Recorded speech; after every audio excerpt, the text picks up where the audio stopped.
Hello বন্ধুরা, কেমন আছো? আশা করি ভালো আছো। আজকে একটা তোমাদের জন্য নতুন ভিডিও নিয়ে আসলাম। Vivo V11 pro LCD problem. তো এলসিডিটা খুলবো, কীভাবে খুলবো সেটা সব পার্ট বাই পার্ট দেখাবো। তো তার জন্য ভিডিওটা স্কিপ না করে পুরোটা দেখতে থাকুন। এই দেখুন, টিনের পাতের সাহায্যে এটা খুলবো। তো তার আগে আমি হিটে বসিয়ে নিয়েছি, মানে হিটে গরম করে ওটাকে এলসিডিটা খোলা হলো। এখানে দেখো, এলসিডিটা হাত দিয়ে এরকম চাপলে এলসিডিটা খুলে যাচ্ছে। আচ্ছা, তো খুলে নেওয়ার পরে ওখানে পরিষ্কার করতে হবে, আটাগুলো সব লেগে আছে। আটাগুলোকে আমি পরিষ্কার করবো একটা বা একটা একটা করে আটাগুলো পরিষ্কার করে নেব। তো পরিষ্কার করে নেওয়ার পরে তারপরে এলসিডিটা লাগাবো। এলসিডিটা কীভাবে লাগাবো সেটা সব পুরো ভিডিওটা তোমাদের দেখাবো। তো তার জন্য আমরা আগে একটা টিনের পাত নিয়ে এটাকে খুলে নিলাম। তো ওটাকে খুলে নেওয়ার পরে আটাগুলো একটু একটু পরিষ্কার করে দিয়েছি। পিছনের ঢাকনাটা খুলবো, ব্যাক প্যানেলটা খুলে নিচ্ছি।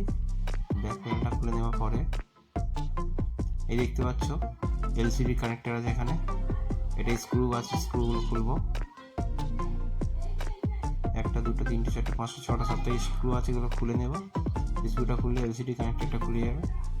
খারাপ এলসিডি কানেক্টর এটা খুলছি। এটা খুলে নেওয়ার পরে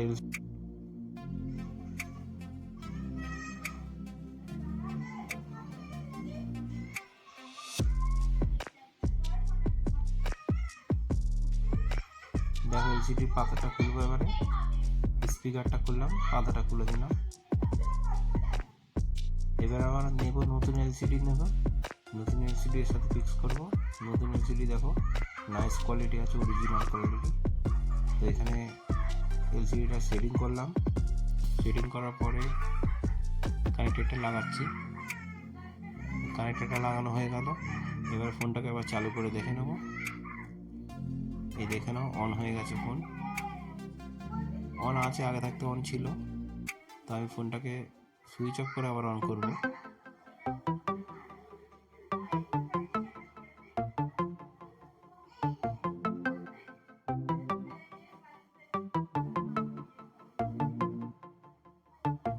ব্যাটারি পাতাটা খুলতে হবে। ব্যাটারি পাতাটা খোলার পরে ফোনটা অফ হবে, আবার অন করব।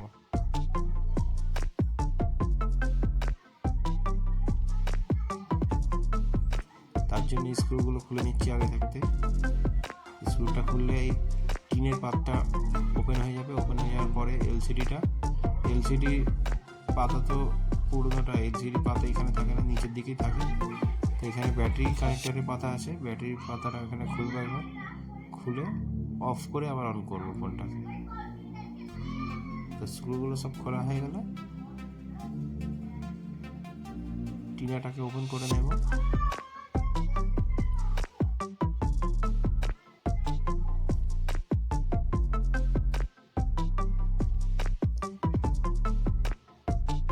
দেখো, আবার ডিসপ্লেটাকে আবার চালু করে দিয়েছি। ফোনটাকে চালু করে দিলাম, চালু হয়ে গেল। এবারে টাচগুলো সব দেখে নেবো। একবার টাচটা ঠিকঠাক হচ্ছে কি দেখে নেবো।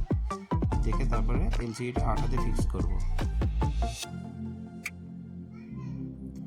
দেখো সব কাজ করছে।